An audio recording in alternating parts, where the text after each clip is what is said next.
Hello friends, welcome to the series of corporate finance sessions. Friends, you might have heard the word WACC quite a lot of times during valuations or during project financing decisions as either WACC or overall cost of capital or cost of equity or such words. Mainly these are used at the final stage of valuation and it changes your entire valuation. You can say your entire valuation depends on this WACC. So what exactly this WACC is? How it is a part of corporate finance? If you remember our first session of corporate finance, we have seen that there are three major decisions: investment, financing and dividend decision. Out of that, the second decision, financing decision, is closely related with WACC. You can say, in fact, the WACC is a product of financing decision. What is this financing decision? It is simply procuring funds for the assets for investing in the organization. When you are starting an organization or expanding an organization, the assets that you invest into, you need money for that. From where this money comes? The money comes from various sources, either your own sources or borrowed sources. Now, when this money is coming to you, this does not come free of cost.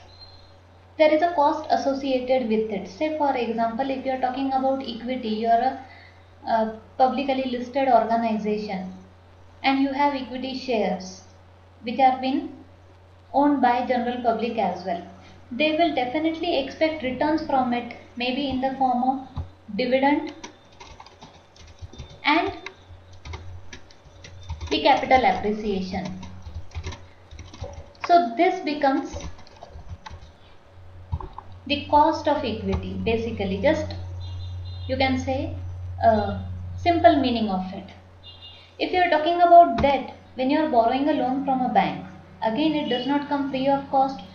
If you borrow it from a bank or financial institution, you will have to pay interest on it.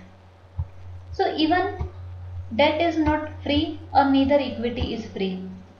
If you have reserves and you are using that money for expansion or for investing into an assets, this money basically belongs to equity holders. What is reserves? Reserves is basically the part of profit which is being kept back or flowed back by the organization for future uses or future uncertainties. So this money belongs to these equity shareholders. So the equity shareholders either today or tomorrow will be expecting returns on these reserves as well, which is flowed back by the organization.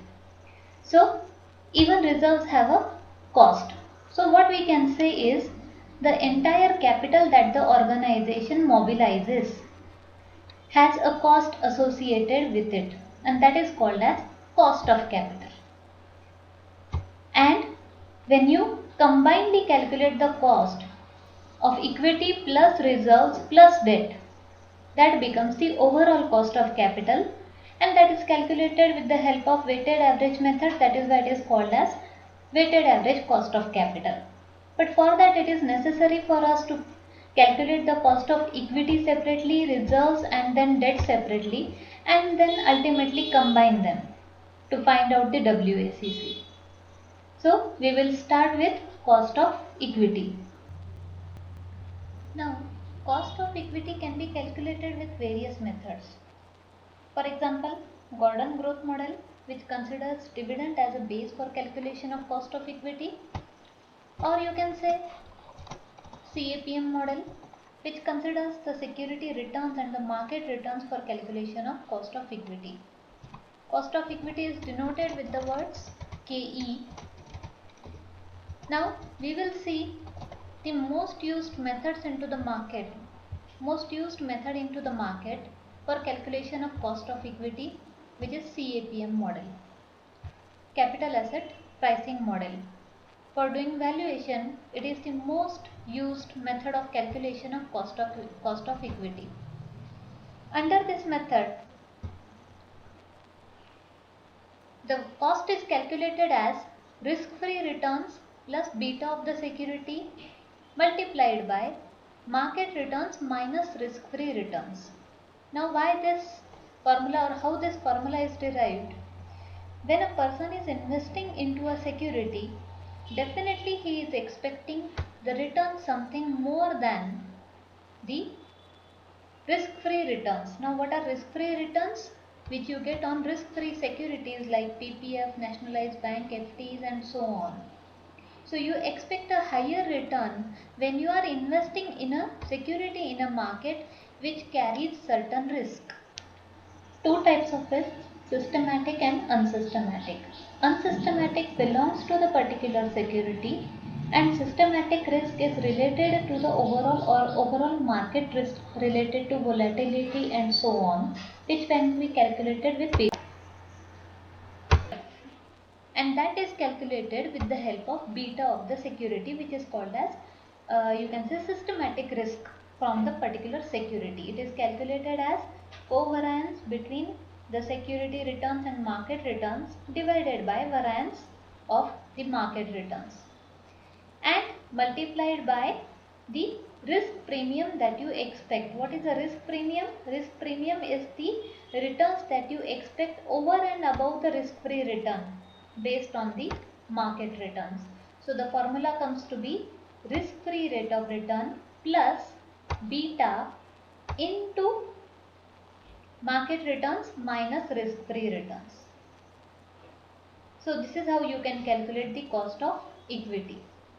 Coming to the next part, that is cost of debt, which is denoted as KD, is comparatively easier to calculate because it basically depends on two components. One is interest that the bank or the financial institution decides how much you have to pay on the borrowed amount, and the second is tax rate.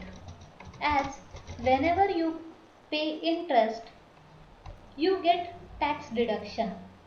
So the effective rate of interest is something lesser than the actual interest rate that you are paying to the bank. That is why the cost of equity comes out to be interest rate multiplied by 1 minus tax rate, which you can say 1 minus T is the tax shield that you are getting.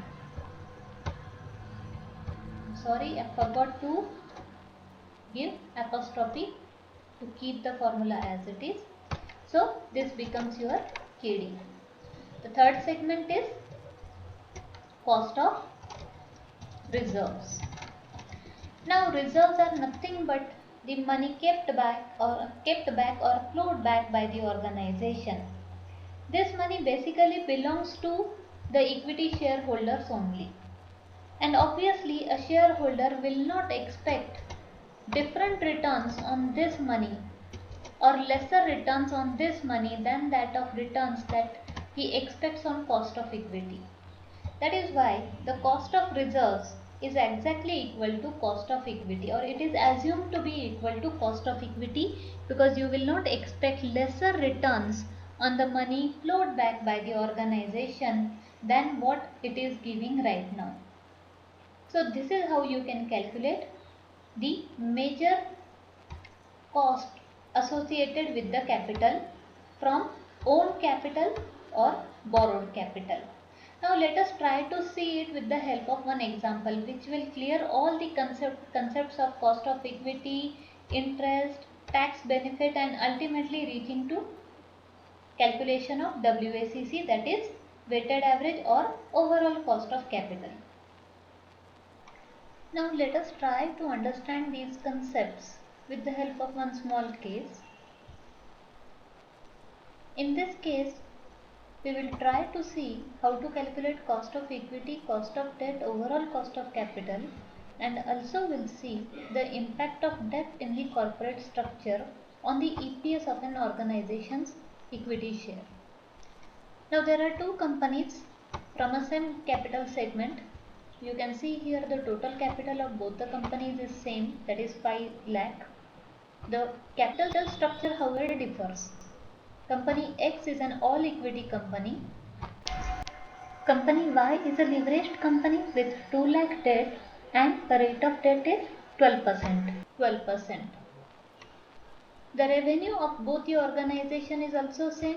So we can say even the market segment of both the companies is same, or the market share of these two companies is same, the other details like cost of goods sold, gross profit, interest rate and tax rate are given to us. From that we will try to see the impact on the profit and EPS of the organization of the change in equity shares. So let us calculate the COGS first, or you can directly calculate the gross profit as well, but let us calculate the COGS first.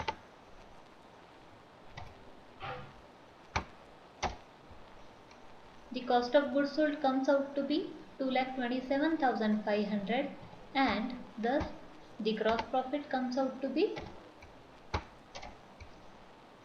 1,22,500. Now you can see I have freezed the two values COGS and gross profit to make them constant so that I can easily drag them. Now from gross profit we need to deduct depreciation and interest to calculate profit before tax. Depreciation is given to us as 8,000 each. Let us calculate the interest. Now interest in the case of company X, which is a non-leveraged company, will come out to be 0 as it does not carry any debt. So it is 0. In case of a company Y, there will be some amount of interest. It comes to be 24,000 and it gives us the profit before taxes as gross profit minus depreciation minus interest, which comes to be 1,14,500 in case of company X and 90,500 in case of a company Y. Now you might also wonder that in fact the profits look reduced in terms of absolute numbers, but let us see the impact after doing the complete analysis. Let us calculate the tax on the profits calculated. So 25% into the profit before tax figure. For company X the tax comes to be 28,625 and company Y it comes to be 22,625. You can see the reduction in taxes by near to 6,000 amount because of interest. There is only one change in both the companies, that is interest. So and tax is a clear outflow. So it reduces the outflow of the organization and thus gives us the profit after tax as profit before tax minus taxes. So it gives a profit after tax of 85,875 in case of X and 67,875 in case of Y. Now let us calculate EPS. What is EPS? EPS is earnings per share. The company has equity shares. Now, the equity shareholders have a right on the profits of the company. Profit after tax that we call, or actually in fact after paying all the liabilities, even after paying the preference dividend if the company has any preference shares. In this case we do not have any preference shares in both the companies. So it is calculated as profit after tax divided by number of equity shares into the organization. So for that we need to calculate number of shares. So let us calculate. Number of shares can very easily be calculated as total equity capital divided by number of total equity capital divided by per share value. Per share value in both the cases is 10. So for company X you can say there are 50,000 shares and company Y there are 30,000 shares. There are no other liabilities after profit after tax, so we can take this as it is divided by number of shares.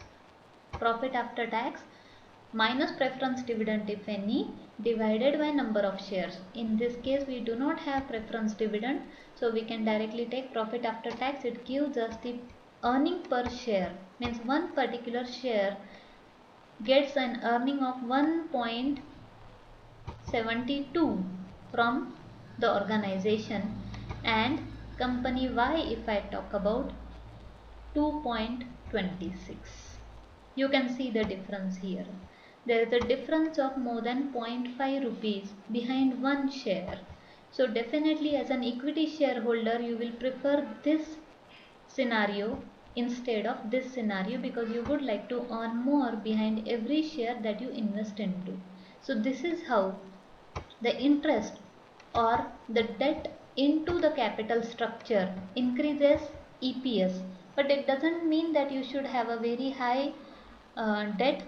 It has certain other consequences, like if there is a too high debt, the interest outflow and the principal payment becomes too high, so it eats up a lot of profit, and in the uncertain scenarios the company may struggle. We have seen a lot of examples of it, like Kingfisher, Jyoti Structure, which have a lot of debt into their overall capital structure, and ultimately they could not pay the interest, and that's why they are on the verge of, you can say, Kingfisher or Jyoti Structure, not in the condition to pay back the debts, or even the equity shareholders suffer, as the operations of the company suffer a lot because of it. So there has to be a proper mix of it.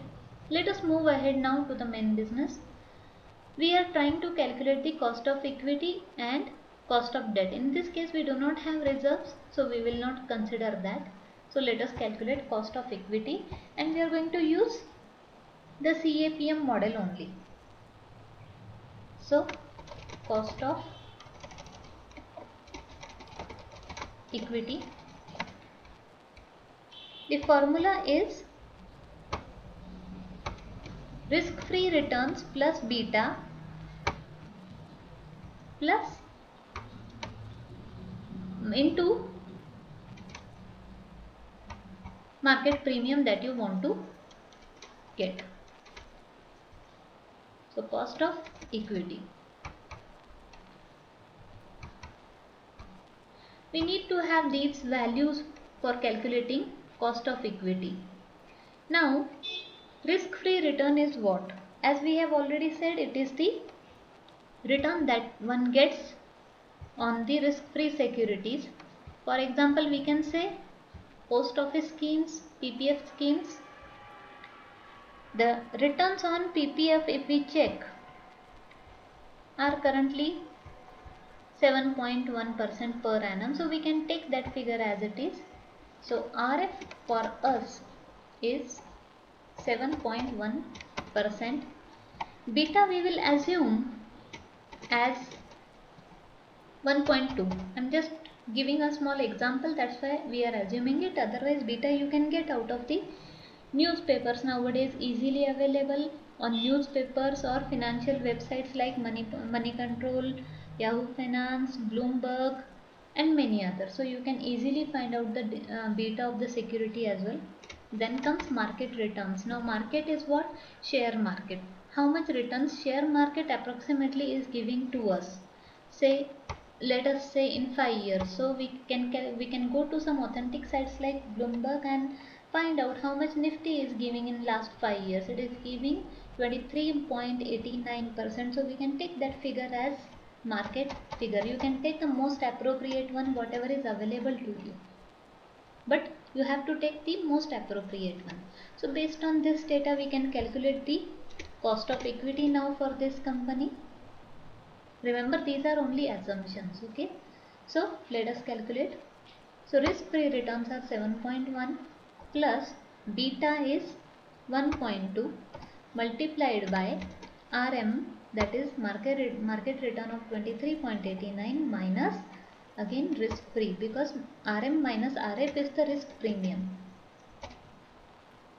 If you convert it into percentage, 27.25% comes out to be the cost of equity. Most of the times you will see cost of equity is higher in comparison to cost of debt. So let us check it, cost of debt, because cost of debt has a big advantage of tax deduction.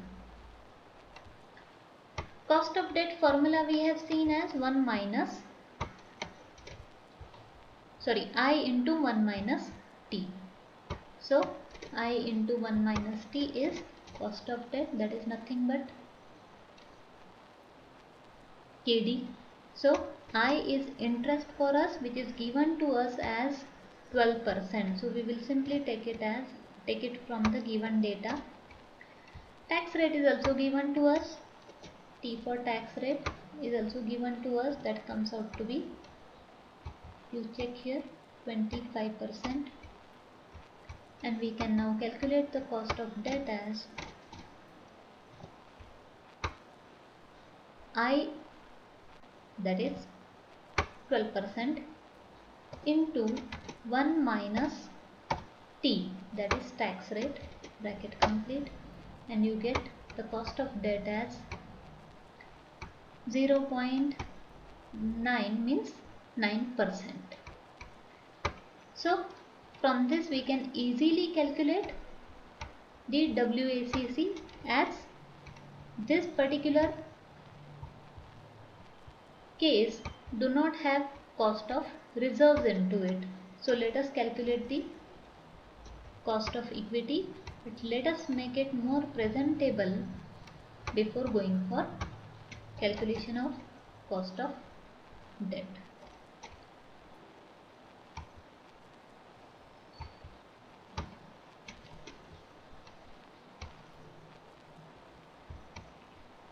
Okay, WACC or overall cost of capital. Now WACC can be calculated with the help of a very simple formula.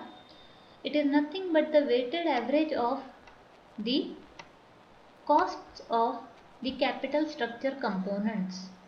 So you have to use simply the weighted average formula only for the given capital structure. Now in this case we have only equity and debt, so we will take that.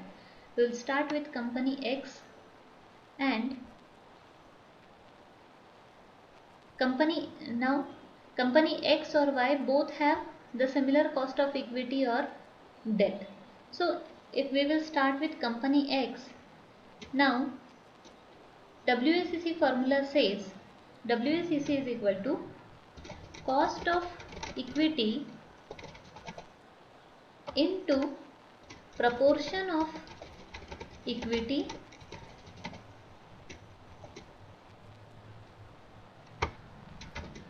plus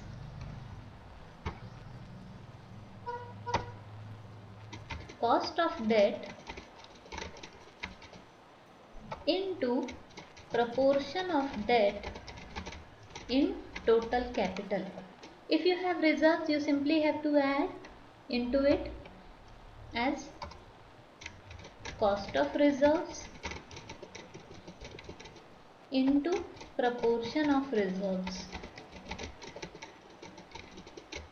But in this case we do not have any. And other thing that you need to remember related to WACC is WACC based on market rates and WACC based on book value. So let us calculate first based on book value, and then I will explain what is market value. In this case we do not have reserves, that's why we are deleting that part. Now to make the formula visible, yes, you can see it now. So for company X we will calculate, and then we will go for company Y.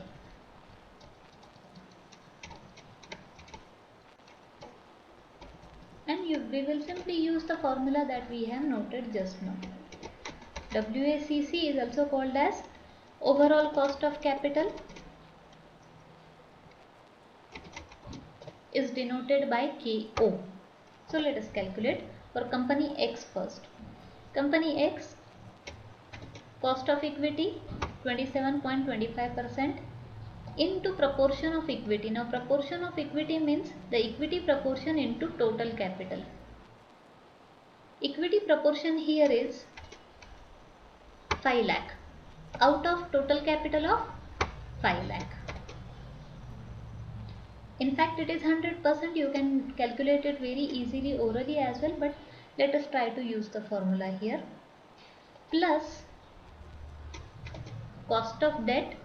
Now company X has zero debt, but still we will try to see.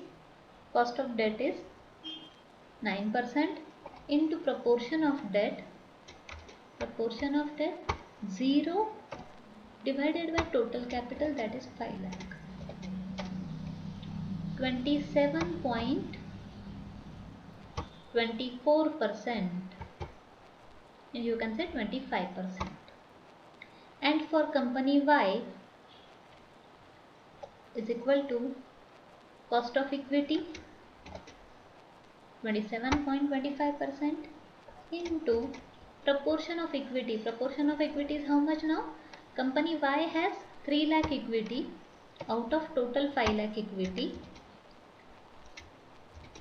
plus cost of debt 9% into proportion of debt is how much? Company Y has 2 lakh debt out of total 5 lakh debt. You can see the difference here very clearly. 19.95 means nearly equal to 20%. There is a more than 7% difference in WACC of the organizations with a small difference of capital structure.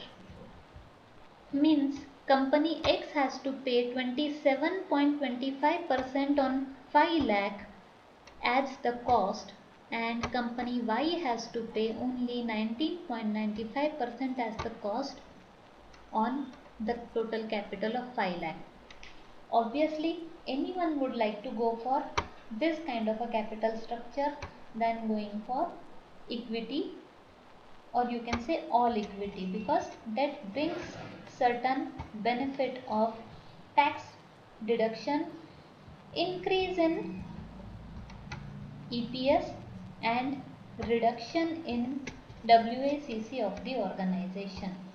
Now we have calculated this WACC based on these market values only. If there are book values only. If the company's share is listed into the stock market, it may have a market value, and in that case the value of this capital will change. We will try to see that as well with an example now. Now, before starting market value calculation of WACC, one thing I would like to clarify. Here we have considered the beta of both the companies, company X and company Y, beta of equity of both the companies as same, which might not be the reality. It changes upon the risk of the particular security, because the companies have a different capital structure. Here, just to show you the difference between the WACC of similar segment companies, I have considered it to be same. Now moving ahead, now in this example we saw that we have calculated WACC considering the equity value at book value, that is face value of ₹10 each. But if the company is a public listed company and the shares are listed on a stock exchange, it will have a market value, and then the total capital, if taken on the base of market values of equity shares, it will change, which will change the proportion as well. So let us see an example. We will assume certain market values of both the companies. Say the market value is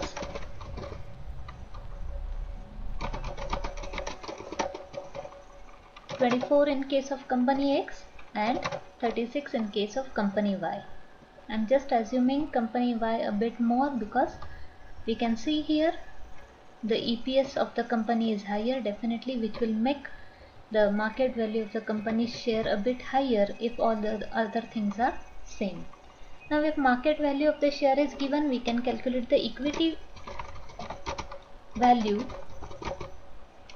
based on market values. It comes to be, it's very simple to calculate, per share value multiplied by number of shares. Number of shares we have already calculated. you can simply drag it and find the market value of both the companies, and now you can see the difference. Equity, the value changes. Debt will remain same because debt if it is a loan will not have any market value as such, so it remains same. But now our total capital will change based on market values, which will be simply the total of equity plus debt.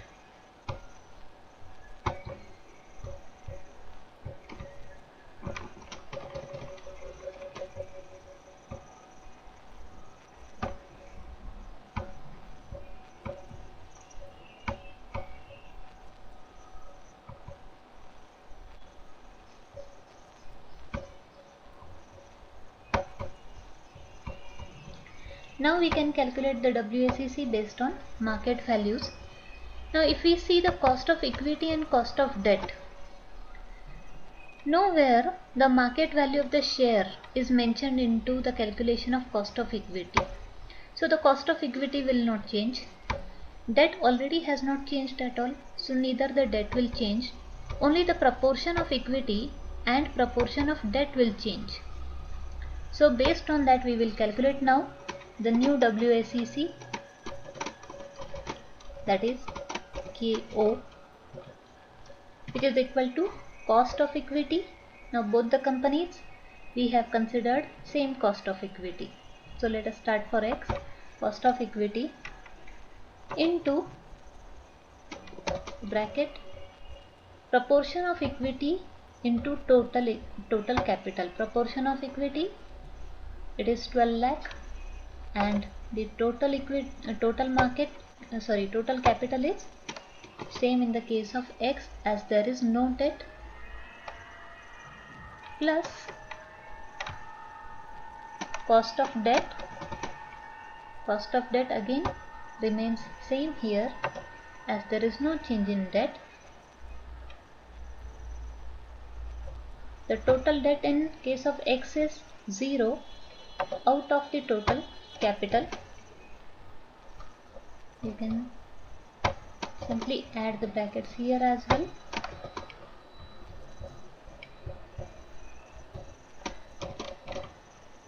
You can see here there is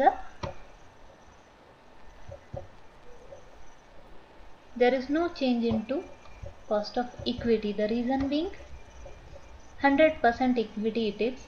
So whatever be the cost of equity becomes the overall cost of capital, be it book values or be it market values. Let us see if there is any change if the company is leveraged. Cost of equity 27.25 multiplied by proportion of equity. Now here the proportions have definitely changed. Plus cost of debt multiplied by proportion of debt divided by total capital. Now you can see here the cost of capital has changed. Why? Because the proportion of equity in total capital has increased a lot because it is based on market values now, and cost of equity is higher in comparison to cost of debt. So based on that weightage you can see there is a change in overall cost of capital when it is based on market values.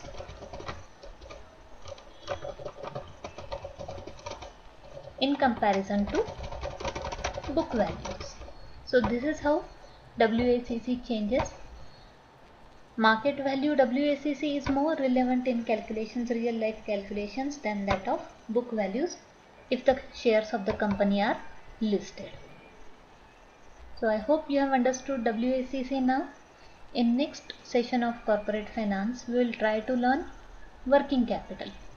Thank you very much.